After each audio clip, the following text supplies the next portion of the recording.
Welcome back, everyone, to the new and improved Prem Brulee. I'm your host, Premal back spicier than ever, and I got a special guest with me. Comedian Thomas Lewis is with me. Back to the host-co-host thing. So hopefully you, number one podcast listeners, enjoy yourselves. Welcome, Thomas. Hi, I'm so happy to be here. It's the first time I've come back since I promised I'd beat the shit out of Ronda Rousey. That's right. It's for you, number one podcast listeners. You remember this episode for sure. It's hard to forget. So he's back, and it's going to be a regular thing. So, and we got a few new special wrinkles. So stay tuned for all those as they come about. It'll be fun for sure. So, well, same as always, we kick off every episode with Yeah, Fam or Nah. I'm going to give you some headlines, Thomas, and you tell me if you're for it or against it, a yeah, fam, or nah. Okay. And we're really going to keep this to a rapid-fire thing. This is new, so I might just chime in and cut your ass off, and I expect you to do the same to me. All right, yeah, cut. I will go forever because I have a microphone and an audience right now, so you have to stop me. All right, let's go. All right, so first up, XFL, yeah, fam, or nah? First, a little bit background. Do you like the rule changes? Is it sustainable? Is it gonna last? We already had the AAF flame out. Is the XFL going to be any different? I'm going to go with yes. Yes, I love the XFL, so motherfucking yeah, fam. I do like the rule changes. I think they're cool. I'm so desperate for overtime in this with the teams on the field at the same time playing nonstop. That is sick. I think it'll last. I think it's cool. I think the XFL is good. Vince McMahon has done this before. The AAF was actually a fucking scam. The guy basically just wanted them to develop some shit for him, and he basically built this. He bought into the league late to get this development thing that he needed. It was like a gambling thing, and then pulled right out of it. But McMahon doesn't need the fucking money, so yeah, I think he's doing this for real. I'm a yeah fam too. And first of all, yeah fam and DC Defenders, A1 since day one. Shout out to the Ohio State's very own 12 gauge Cardale Jones, undefeated starting quarterback. Can you beat it? I don't think so. I mean, I don't even remember a time where I wasn't a Defenders fan, to be honest with you. I was born a Defenders fan. The life chose me, you know? Yeah, my dad was a Defenders fan, like his father, and now I'm born into it. Yeah, it's crazy how quickly that happened. But on a serious note, I love the kickoffs. I love that it seemingly reduces collisions without taking away the threat of a big return. They've totally penalized like touchbacks and basically making you return the ball, and I love that. Yeah, they definitely do that. It's so much more exciting than just seeing every ball sail out of the end zone like it does in the NFL. Right. Oh, what about, are you digging the conversions after? They don't do extra points. Yeah. You can do the one-pointer from the 2-yard line, the 2-pointer from the I think it's the 5-yard line, and then the 3-pointer from the 10. It's great. We get to see more offense, which is like cool because I mean, it's the NFL did a nice thing with the extra points. Now they actually fucking matter when they just really didn't matter before. But now we actually get to see offense. Like, it's just so much cooler to see a 1 point, even if it's a halfback dive. It's just cooler to see, and like the odds that someone gets a 1 yard run is greatly increased. So I don't know. It's a fucking slam dunk, and I'd love to see the NFL pick up on some of this shit. And they fucking interview people after they mess up. I can't get enough of it. Yeah. Oh, God. That's so. And quarterback play actually, like, low-key kind of sucks. In the XFL, they have a problem. I think they'll grab some, as they make more money, I think they'll grab some, like, backup-level guys to actually start there. But right now, it's so funny. Like, I forget who I watched last week, but the guy sailed a pass, like, 10 yards over someone's head, immediately runs to the sideline, and they're like, so what were you thinking? And he's like, guess I wasn't. Just kept walking. I'm like, sick. That's I'm pretty sure it's Matt McGloin, Penn State's very own. Oh my God, Matt McGloin at halftime. Oh yeah, he was the first guy to get benched. The interview process got someone benched in the XFL, and that's just amazing. Like I would love for a salty Tom Brady to get benched because he's like mouthing off at Aaron Andrews after he throws a pick. Love it. All right, next up, the Houston Astros. Their punishment We talked about it a little bit on the last episode a couple of weeks ago, but more so the aftermath. So pitchers and catchers have started to report. Spring training is quickly approaching. Yeah, fam or not to the aftermath, especially. What are your thoughts on the player reactions, like both Astros team and outside of that? Okay. First off, I want to premise this by saying you're such a piece of shit. You're just such an awful like to your we core, taking notes, baby. To your core, you're just such a terrible person. How can you hate anything Kevin Durant does and then you're like, oh yeah, the Astros are fine? Look, the Astros cheated. They cheated. There's no other way to say it. They cheated to win a championship. Altuve with this tattoo, it's fucking nonsense. All of this is crazy, but I've made it very clear in public and on every forum that I possibly have that the title should be stripped. But I'm like not super into all these players chiming in. Just shut the fuck up. Like, I don't know. I'm a Dodgers fan. I don't know why Cody Bellinger's running his mouth. Like we lost in Game 7. I don't know. Like there's just no more. Kershaw sucked.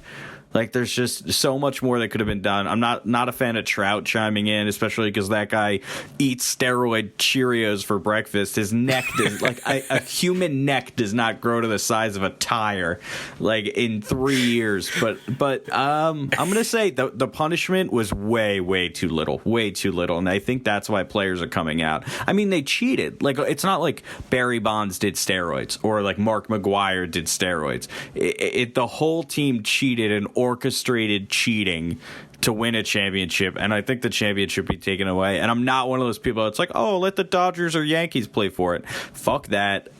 Just leave it vacant like it was in the lockout year and move the fuck on. That the Astros do not. It's so fitting that their logo is an asterisk. Like, it's just so perfect.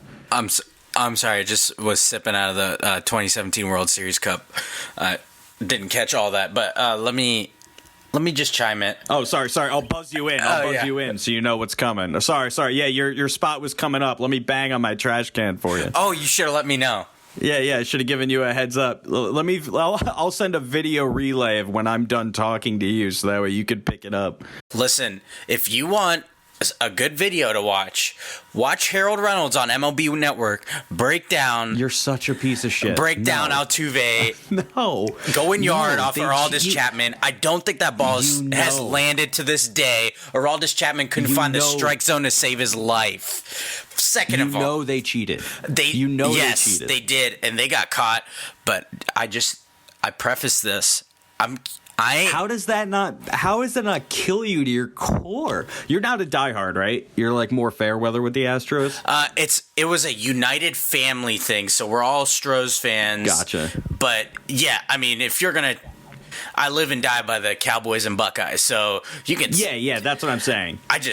It's fun to talk. It's fun to talk this shit, man. Tell you the truth. Yeah, play heel then. Fuck it. Because here's my thing. Okay, I can't wait till this comes down, and inevitably other teams are found. I know you already ripped Cody Bellinger, but the dude just became teammates with someone who benefited probably directly from it, came from the Red Sox. Okay, there might be no chance he's ever fucking talked to Mookie Betts before, though. Like, there might be a chance that he has no idea, like, he doesn't give a fuck. Like, he's not friends with Mookie Betts. For all we know, he hates the guy because of the cheating thing. Like, we don't know that they're he's not in charge of who his team signs. It's not like he signed him. Like, I'm not going to ding him for hating cheaters and his team going out and signing Mookie Betts. Like, I am, though. That's like, okay, yeah, I know you are. That's because you're salty as hell. Heavy alert. What I'm saying is, like, the Astros Alert. and you're Kevin Durant, this whole persona, like, I fucking hate you. I just can't understand. Like, how do you honestly sit there and, like, take notes on the... You guys are going to get beamed with 100... we are taking notes, baby. I'm keeping tabs on all this shit talking because I can't wait till one of these teams I've had Cubs fans talk about as if Sammy Sosa didn't cork his bat and take roids. Popping roids like candy. like you say, Mike Trout. You know, everybody's talking their shit, and that's fine. We got to take it. Just like Carlos Correa said, we got to take it. It's part of it. We got to take it. Oh, it's all part of the cheating. You just wait. I can't fucking wait till some other team and one of these players, Rafael Palmeiro's their ass, I did not take steroids, and we're going to find that one of them was doing some shady-ass shit, right? So we'll see. We will see. And I'm taking, we just take it. I talk my shit. I'm just going to more or less take it. And then we'll see. We'll see where the chips fall. Okay. And I can't wait till baseball starts because of it. I think they set the over-under 83.5 hit by pitch for Astros players.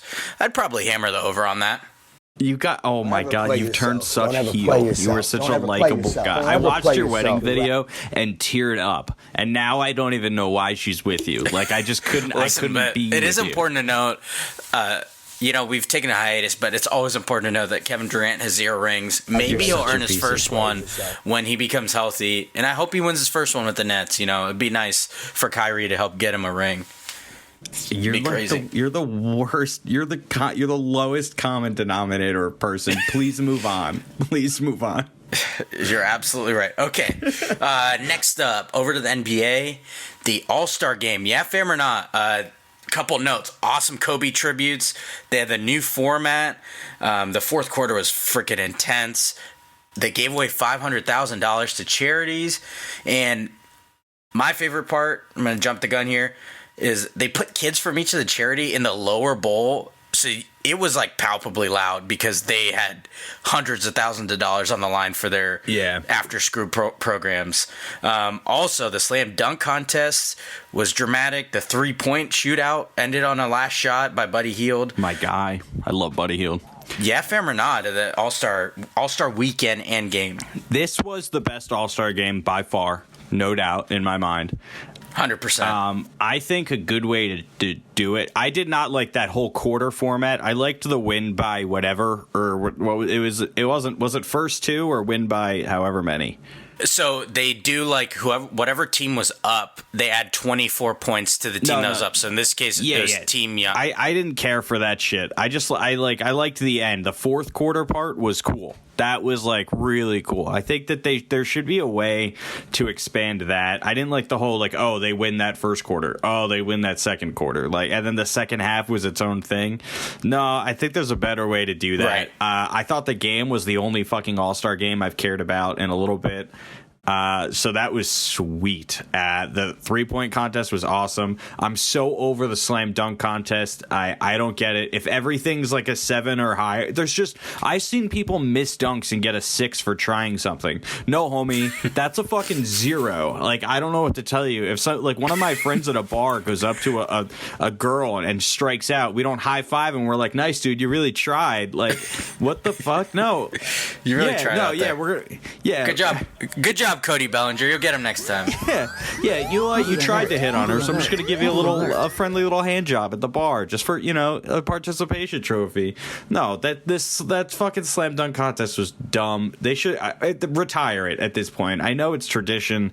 They need to do something completely different, though. I can't watch it anymore. The 3-point contest was sick. I'm a huge Buddy Hield guy. But I couldn't fucking. Kyle Lowry was like I couldn't watch it. Like, I know you're very anti Kyle Lowry, but dude, it's an all-star game. Stop taking charges. I have a special, and you played yourself, just dedicated to him for that. That's good. Yes, I couldn't believe that shit. He's taking more charges than fucking Weinstein. It's crazy. That's awesome. All right, so I'm a Yeah fan too. I love that players were arguing in an All-Star game. There's no one seeded. I loved it. More on the dunk contest later. I know you already said you hated it, but that controversial ending, we got to talk about it. So, but overall, I'm a Yeah fan. Loved it. They should continue going, and I think there's probably a way. Maybe they should reverse that, like keep the total score in front of our face, and maybe just. Because the purpose of the quarters is so that charities won. It's like even Team Giannis has raised $100,000 for the charity they were doing, and that was second highest winnings, which is no chump change. So I like the idea of that, but yeah, I think there's got to be a way, even if it's just the first half or whatever. Play 2 games, $500,000 each, first half, second half, whatever you want to do. Like, each player could play 24 minutes, so maybe keep like 5. Say there's 10 All-Stars or whatever. Everyone plays I don't give a shit, but I don't know. I didn't like that first quarter thing. That was like it was a little too gimmicky for me. The end of the game was nuts. I almost think it should be like winner takes all. Like the longer you're up, the more money you get for your charity. So say you go up like real quick, like every time you take the lead, that's $10,000 to your charity. And then like how many minutes are in a game? 60. So like $10,000. 48 minutes. There's not 60 minutes in a game. Yeah, 48. So I'm thinking football, but there's 48 minutes in a game. So like say it's like $20,000 every minute you hold the lead. I dig that. And then like a bonus $50,000 if you win. So I would like people would be trying to, you got to get a lead. If you're back down the whole time, it'd be pretty cool. And then even if one team gets destroyed, you're seeing one charity get like buku bucks, and it'd be so much cooler to see like some fucking kid in a wheelchair devastated because he's got Team Devin Booker playing no defense and they're just getting slaughtered. Your boy game. Devin Booker, man. Like, I would love to see. Yeah. I do love Devin Booker, but he plays no defense. I'm in a game of 21. I would put up like 4 points on Devin Booker, which isn't a lot, but that's a lot considering he's like a max salary NBA player. But I'm very confident I'd get 4 points. All right, we got one more for you, FM or nah, and that is that the ACC joined the Big Ten in supporting the one-time transfer across all sports. This would allow for student athletes to transfer schools one time without penalty. Student athlete would be immediately eligible at the new school they transferred to. I'll go first on this one. I say yeah, fam. This is a no-brainer. They're 17 to 21-year-olds. I can't make big decisions at a much older age than that. You want a kid to not be able to change his or her mind from a decision they made as a 16-year-old high school student? And if you need perspective on this, like if you're still against this, oh no, they should have to sit out. Mel Tucker was just hired as the new Michigan State football coach. He coached at Colorado for a whopping 1 fucking year before taking the new job. His penalty, not getting to speak to the players he left behind, and fucking millions of dollars.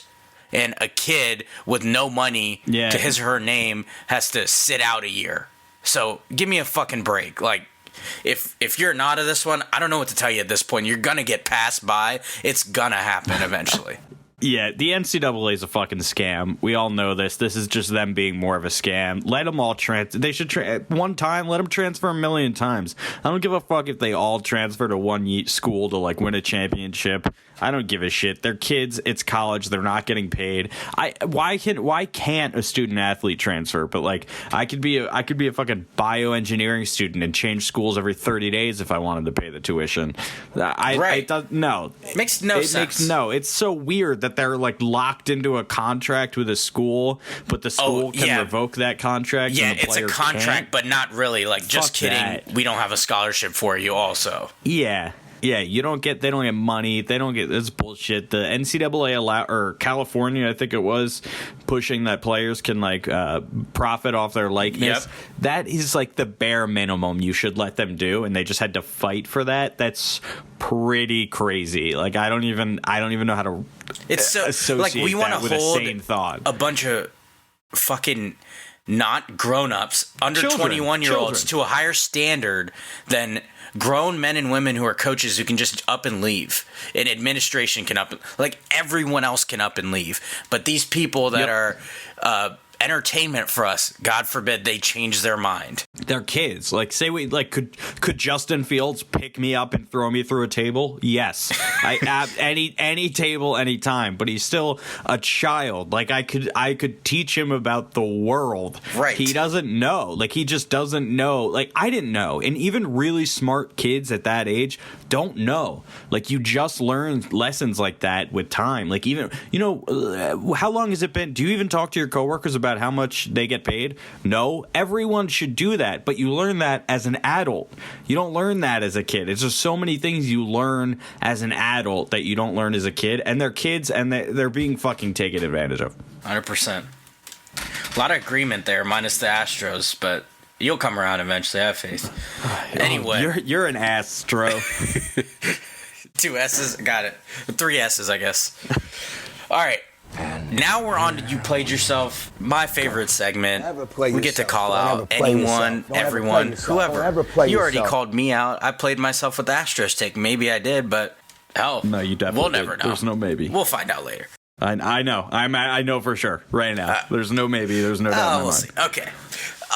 Right on. I'm reading ahead right now, and I'm chiming in after every single fucking word you say. Okay, well, first up, right on cue, You Played Yourself goes to Mike Trout, Mr. Big Neck himself. You piece of shit. Listen, this is his quote. Quote, "You could take my shirt off. If you hit a homer to send your team to the World Series at home, you can do whatever you want to me." End quote. Well, first of all, watch it. Mike, come on. Mike, that's sus, dude. Listen, That's a little suspect, bro. This is super sus. Yeah, chill. Mike, you got to stay healthy and make the fucking playoffs first before you start talking your shit, right? Mike found Altuve not letting his jersey bit ripped off suspicious. I find it suspicious he won a fucking MVP while ending it last chunk of his season last year on the fucking injured list. So we all have our shit, I He's guess, the best right? player in baseball. He is the most valuable player in baseball. There's no argument there. Shut up. Next. Guess we're all fucking Sherlocks, huh? Okay. No, there's no guess we're all Sherlock. They're guilty. There's no. Everybody's analyzing tape, right? Yep. Oh my god! We don't want to know. We don't want to it's know. so easy. It's so easy to see because they admitted to it. Whatever. Okay. Oh, and we already talked about this. Cody Bellinger can all the way fucking eat it. He's talking big game. I'm with you. Like, calm your Yeah. shit down. I can't wait to get to the season, honestly. Let's just see it play out. 100%. Yep. Win. Even beam them with balls. Whatever you want to do. But just shut up. I'm over it. Shut up. Like, I'm sick of... I don't want to hear Cody Bellinger or any of the other guys that just love to hear themselves talk. Watch Keep your talking. mouth. Save the pettiness for you, boy. You know? Like, stay in your lane. Yeah. Yep. Absolutely. I never knew people like JD Martinez and Juan Soto were so awesome. Like, Juan Soto is so young and wise, saying, quote, "I don't want to push them into the wall. We're human. We make errors," end quote. Like, this dude, I ripped this guy for his antics and grabbing his junk towards pitchers. Look, dude, grab away. I had no idea how big of a fan I was until now, so Juan Soto, my guy. Yeah, Juan Soto's the truth. I've loved Juan Soto for a long time. I'm actually like not super knowledgeable with baseball except for figuring out which prospects will be good. It's like the only thing I do at an advanced level at baseball. I actually pitched. I still don't understand the macros of a pitching game and a game of baseball, like how you set up balls later. Like, I don't understand that stuff. I don't get it, but like Juan Soto is the fucking truth, and he's a grown up, and that's really what it is. They cheated. They made a mistake. Should they have been punished more? Yes. Whatever. All that we have in sports, it's all history. Everyone's gonna say they cheated for history, so it doesn't even really matter at the end of the day. It's like the same That's thing. true. Like, yeah, it's like the Patriots. We all know USC won a title, but the records don't show exactly. it. Whatever fake record. No one doesn't think of them. And Yeah, like I said 100%. earlier, I just need this to deliver. I can't wait for one of these righteous MLB players dragging the Astros to Rafael Palmeiro theirself. It's not gonna happen, dude. You're living on fantasy land. You fans too, we're taking notes, keeping receipts. I'm in love when your team's guilty. Just keep that in mind. My God. It'll be like what I'd imagine if the Cowboys ever win a Super Bowl again in my lifetime. Like, I'll be that insufferable. So prepare yourselves. Oh, also, if the Astros win this year, my God. What it do, baby? Shut it down. Anyway, next up on You Played Yourself, the NBA All-Star Game. See, you know, we talked about loving it, right? But It wouldn't be right. I wouldn't be captain of Team Petty if I didn't call them out also at the same time. So I got to focus on some negatives. Keep it all the way petty. How... Last year, are we going to honor Dwayne Wade and Dirk Nowitzki with honorary spots on the All-Star team and then not do it with Vince Carter this year? Like, Vince Carter used to be a regular leading vote getter for the All-Star game. He famously gave up his starting spot for MJ in his last All-Star game. He's played in 4 different decades, longest tenured basketball player. And now we ran out of room. Like, Brandon Ingram played 2 minutes of basketball, and we couldn't squeeze in a spot for Vinsanity? Is that, like, are we couldn't have honored the man like we did last year? Were Dwayne Wade and Dirk Nowitzki not shells of themselves last year? I don't fucking get that. Yeah, no, I'm with you. I didn't even know it was Vince Carter's last year until you told me. Like, that's how I found out. I watched the NBA religiously. I had no idea it was Vince Carter's last year. I had zero idea. They haven't done as great of a job promoting it. And I get, like, shit's happened this year. Like, David Stern's passing and Kobe Bryant's passing. No one could have, like, maybe it would have been different. He would have got more love if those sad things didn't happen. But the All-Star Game's supposed to be, like, we're able to be sad and then, hey, let's get to basketball. And it's like a cool thing. He's fucking 42 years old and just totally reinvented his game. He went from a high-flying dunker to a role player and a three-point shooter. Like, that just doesn't happen. Yep, I love Vince Carter. I'm with you on Vince. He's one of the all-time greats. He's going to go to the Hall of Fame. I don't think there's any doubt of that. Dirk and Kobe are a little different. They played for one team for the entire time, so like I understand them, but like how you gonna give Dwayne Wade a huge fucking farewell tour and the spot last year, which he did not deserve, and not give it to Vince Carter? Just give us an honorary retired spot or something on each team, and just this doesn't happen every year. Just like, I mean, he's fucking been around 4 decades. I mean, how many guys that are like first ballot Hall of Fame or is, you know, guaranteed Hall of Famers retire each year? Maybe 2, maybe right. 2. Like, I can think and of some one. Some of them are forced to, I guess. I can think of one this year. Vince Carter. Like, that's it. Like, if Carmelo retires, I don't even know if he's a Hall of Famer. So it's like kind of in the air. Do I think he should? Yeah, because I think college basketball, it's the Basketball Hall of Fame, not the NBA Hall of Fame. So, but no, I'm with you. Vince Carter fucking deserves it. Like, that was such bullshit. So I'm with you. Give me a fucking old guy tip off. If 2 guys are retiring at the end of the year and they've made it a certain amount of time, let them go 1-on-1. I actually think there should be a 1-on-1 tournament in the fucking All-Star weekend. I think that'd be entertaining. Yeah, replace the slam dunk contest with it and make it special rules, because obviously someone like LeBron or Giannis would just win every year. So like, make it special rules. Like, you like put circles on the ground. Like, oh, this one's jump shots only. Like, you know what I mean? By the way, make it all jump shots only. Make it all take it out of the paint. By the way, like, the one I love, as I call him, LeGod James, his one thing that he never delivered was a slam dunk contest. Like, it's such a shame he never competed in one. He didn't want to lose. It would have been way too bad for his brand. You got to remember, when Jordan came in, he wasn't like in anyone's shadow. Like, he wasn't in Bird's shadow or anything like that. Jordan, like, he was his own shadow, and LeBron, who is my GOAT, but LeBron, like, he is an MJ shadow. Everyone knows that. If he lost one, all it would do, like, what does winning one do for him? Nothing. Absolutely nothing. Right. But losing one hurts him a lot, so that makes sense. I never give him shit for not doing it, because why would he do it? He's nothing to gain. Okay, that's a perfect segue. The dunk contest, that is. You Played Yourself goes to Dwayne Wade, Chadwick Boseman, and Scottie Pippen. These 3 gave Aaron Gordon 9s for dunking over 7'5" Taco Fall. Aaron Gordon once again finished as runner-up in the slam dunk contest. Like, controversially, has 2 runner-ups. He joins Dominique Wilkins as the only multi-time runner-up in the slam dunk contest. Derek Jones Jr., who won, also seemed genuinely stunned that he won after the score of 47. But then afterwards sarcastically said in the SpongeBob alternating caps he shouldn't have won. This man looked just as surprised as the rest of us, but now he's on the SpongeBob energy. I mean, honestly, I respect the hindsight petty energy by Derek Jones. Right on brand. I mean, on my squad. The dude secured a Puma shoe deal after he won the slam dunk contest, so kudos to him. But ultimately, You Played Yourself goes to those 9s. Like, what's a guy got to do? Like, he jumped over fucking Taco. Yeah, so, no, I'm with you.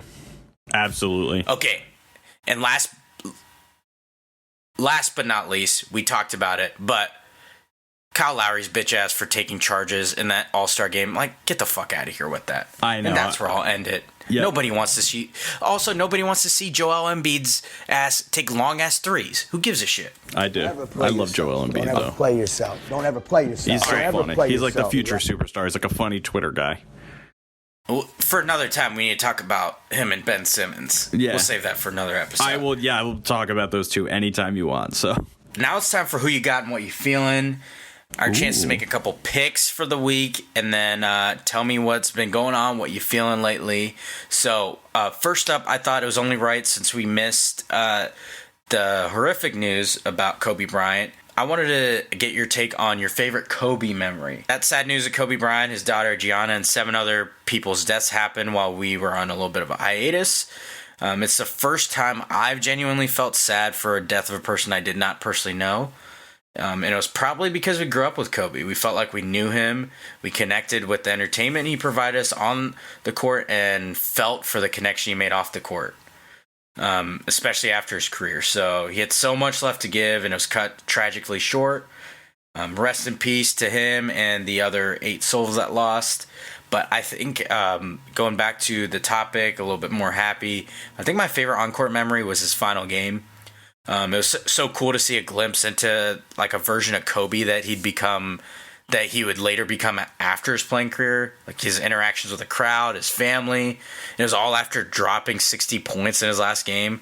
Just seemed like a perfect exclamation point to a legendary hooping career. And then it was like the start of a great next sentence into what would be an even cooler second act to see that was cut so short. So I think that was probably my favorite. No, I agree. I mean, I remember there was 2 things on that night. I think there was like a play, basically whoever won went to the playoffs, and then there was also the Kobe's last game. It was a Warriors. I think it was like their record for wins. That's what it was. The Warriors for the record wins. I didn't give a shit. I watched every second of that Kobe game.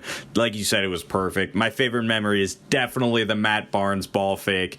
Kobe is a cold-blooded... Oh, well, that's fucked up. But he is. He's a cold-blooded psychopath. Like, that was the most ice-in-the-veins thing in sports history. That's like...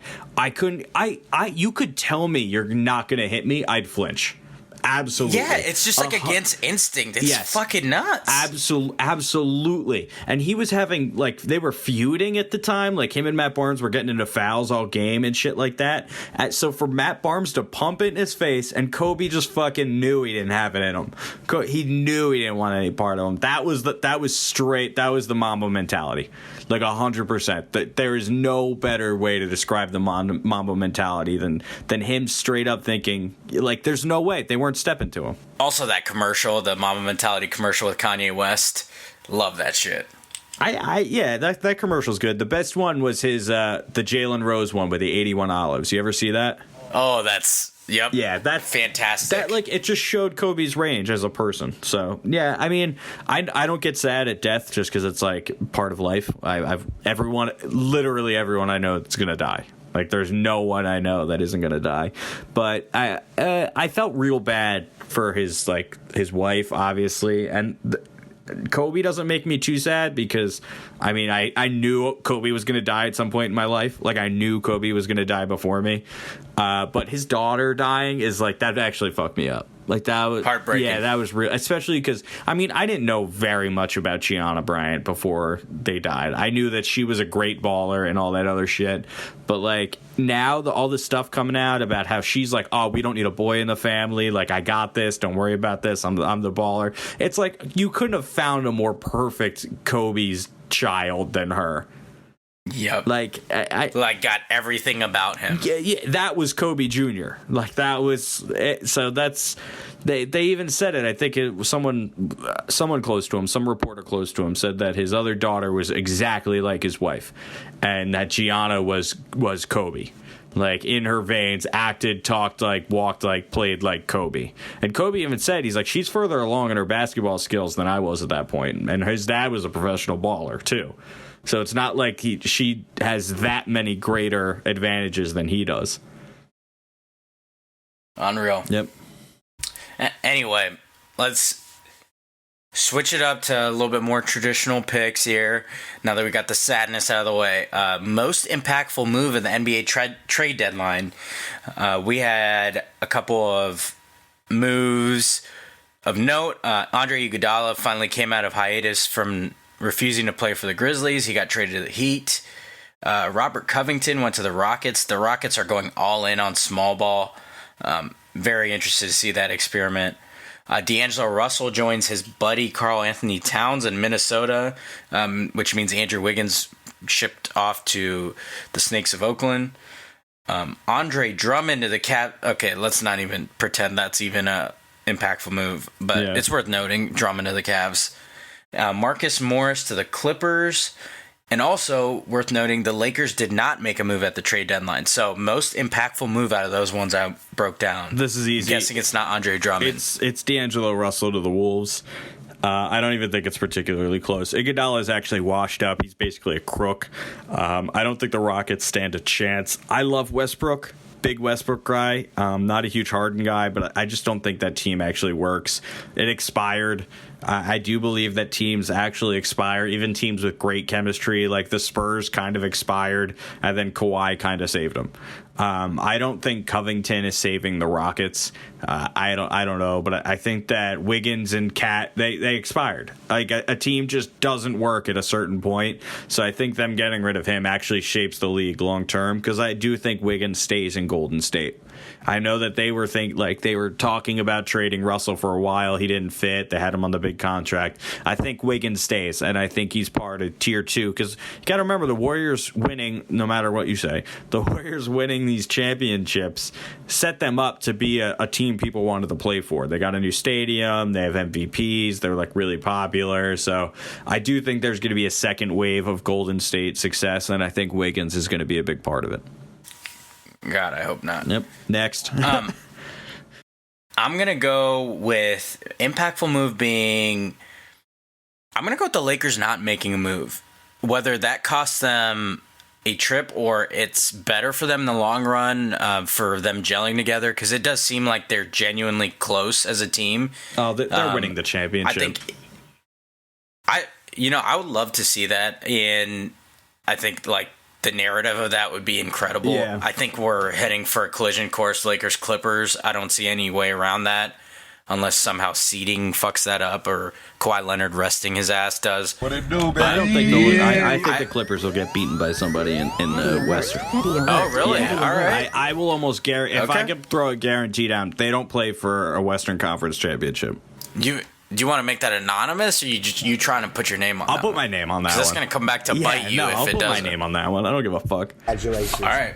We're making notes. All right. So, yeah, I'm going to go with the Lakers not making a move. I love the D'Angelo Russell move.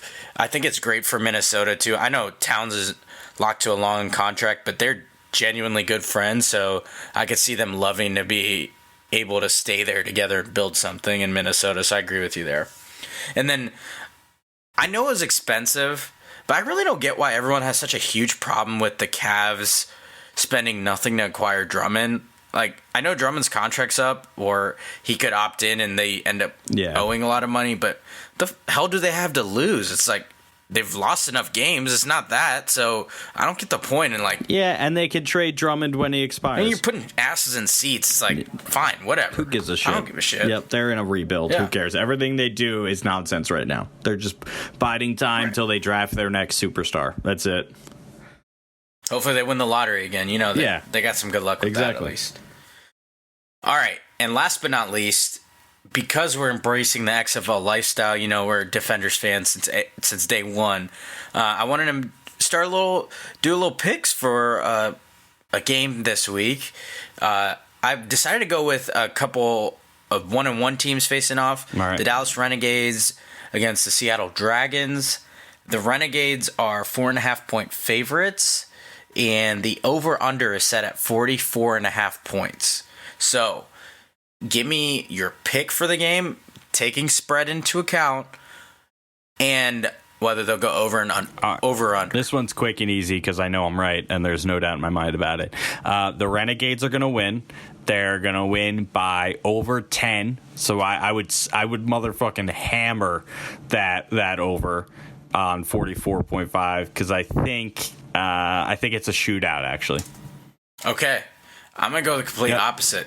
Give me that 4.5. I'm going with the Dragons, and I'm saying under. Trash. It's a short sample size, but they have, between the two of them, their highest points total is 25. I know it's just 4 games total between the two of them, so I'm going to go with just the short trends I have. No statistical backing. So we went opposite. We'll see who played themselves next week. Yeah, I mean, it's okay to be wrong, and you are. So I'll let you know if I ever am, Yeah, that's it. All right. What are you feeling? What are you feeling lately, man?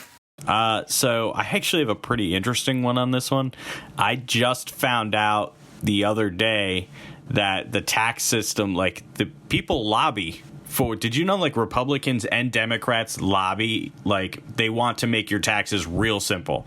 Essentially, a computer does an audit, they send you the bill, and whether it's a check, a refund, or not, they send it to you, and then you can then verify it yourself. So you could still do your taxes, but the work's done. There's no guessing game. So I'm kind of feeling the fact that means that H&R Block and like all those other places in TurboTax have essentially created a market that no one wants to exist, but like politicians keep getting bought. So on it, what am I feeling? I'm feeling the burn because I'm pretty sure Bernie Sanders is going to run away with the thing, and I'm real excited because I think everyone having healthcare. I have healthcare. I don't need Bernie's healthcare. I have healthcare, but I would love to just be able to go to the hospital and not pay a bill. Like, do you know how many times I've not gone to the hospital or not done something because I'm like, I don't want to pay for this right now? Like, man. I think I might be good. Like, that's what I'm fucking. No, that I'm feeling. Socialism's good. People are like, socialism just means that everyone takes care of everyone. Yep. Like, capitalism means everyone tries to take care of themselves. Capitalism's about gaining capital, and socialism's about doing social good. So it's pretty obvious which one of those I'm in. I dig it, man. We need you to pay your taxes. Okay, so how much do we owe? We know the answer to that, but it's your job to figure it out. It's a secret. It's actually a secret, and you're like, oh, cool. Well, if I get it wrong, you'll tell me. And they're like, no. You'll go to jail. Yeah, cool. Sorry. Fuck us, right? Like, why can't you just send me the bill? And then, if you want to go check, go do it. But chances are it's going to be so much easier if you could just get it sent to you and be like, oh, this is what I owe, or this is what I get back. Sweet. Sounds good. That's it. Done. I don't know. And there's no risk, and the audit's done and everything like that. And guess what? They could cut out like a whole fucking department if they do that. Like, they could straight up, there's audit departments. They wouldn't even need to. Essentially what happens is they know the number, they generate it, and it's all, the only reason they don't send that out is because H&R Block and TurboTax and all those and QuickBooks or whatever it is, they all pay money to politicians to vote. Well, they donate money to the campaign, of course, to vote to block this stuff. So we can literally follow whoever they donate to, and those are the people that don't have our interest at heart. That was kind of depressing. Well, yeah, I mean, I'm feeling the burn though. That's what it comes. I'm voting Bernie. So what I'm feeling is Parasite winning Best Picture and getting the love it deserves at the Oscars. It was my favorite of the 9 Best Picture nominees. I wasn't sure it'd win. In fact, it was like my pick for who should win but wouldn't. I'm glad it did. I highly recommend seeing it if you haven't. Yes, it's in Korean, kind of a pain to read subtitles, but it is probably the most unique plot I've seen in a long time. I know, am I correct in saying you weren't a huge fan? No, it sucked. It was so bad. Right, of course. Yeah. Anyway. No, it's not of course. It was bad. It was horrible. Whatever you say. You can be wrong. It's fine. What? Like, why would I? I mean, why stop now? Why stop now in this episode? Like, you've been wrong, so you might as well keep the streak alive. We'll see. Why would I watch that movie and have to read the subtitles when I could just read a book? I could just read any book, and guess what? The picture is perfect in my brain. I can make it whatever I want. So there's nothing Parasite does for me visually that I didn't get. So that's just what it is. You hate to see it. You love to see it. And I want to wrap up this episode with my too much sense. I love giving advice. It's usually more than 2 cents worth. So this will be my chance to educate the people, you number one podcast listeners. And this week, kind of on theme, is to tell people you love them. Friends, family. If you're not the type, I get it. But I also suggest getting over it. You never know how many chances you get to let people know you love them. I personally tell friends, any gender, any type, whatever, friends, family, anyone, all the time that I love them, because why not? Why miss out on a chance to get someone to tell someone how you feel about them and tell them that you love them? You never regret saying that. Yeah. Will you tell me that you love me? I love you, Thomas, even though you're wrong. I fucking hate you, dude. You're the worst. The Astros cheated, and there's no doubt about it, and you're a salty piece of shit. Go Stros, baby. That's it. I'm out. Goodbye. Fun podcast. Hey, you number one podcast listeners, you know the drill. Rate, review, subscribe, tell a friend to tell a friend, and we'll talk to you on next episode. Keep an ear out for some new wrinkles to this podcast and a few different types of episodes coming your way. So we'll talk to you next time. That's it. I'm out. Goodbye. Fun podcast.